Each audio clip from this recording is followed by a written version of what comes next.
జిల్లాలో అన్ని ప్రభుత్వ పాఠశాలల్లోనూ పారిశుద్ధ్యం, త్రాగునీరు, విద్యుత్ సదుపాయాలు సక్రమంగా ఉండేలా అవసరమైన చర్యలు చేపట్టాలని జిల్లా కలెక్టర్ షాన్ మోహన్ అధికారులను ఆదేశించారు.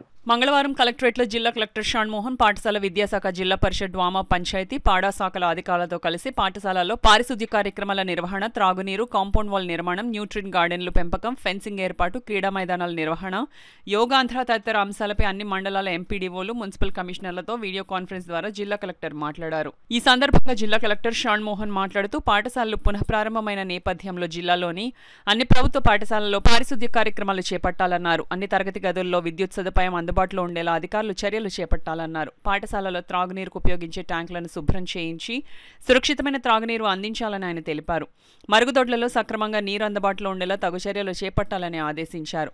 పాఠశాల ఆవరణలో న్యూట్రిన్ గార్డెన్ పెంపకానికి విద్యార్థులను ప్రోత్సహించాలన్నారు. న్యూట్రిన్ గార్డెన్కు రక్షణ కల్పించే విధంగా ఫెన్సింగ్ ఏర్పాటు చేయించాలన్నారు.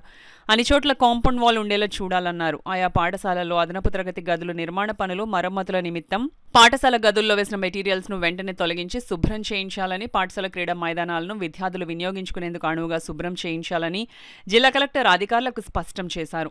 సమావేశంలో DRO J Venkatrao, ZPCO Lakshmanarao, PADA PD Chaitravarshini, DPO V Ravikumar, DWAMA PDA Venkatalakshmi, అన్ని మండలాల ఎంపీడీఓలు, మున్సిపల్ కమిషనర్లు, ఏపీఎంలు, ఇతర అధికారులు తదితరులు పాల్గొన్నారు.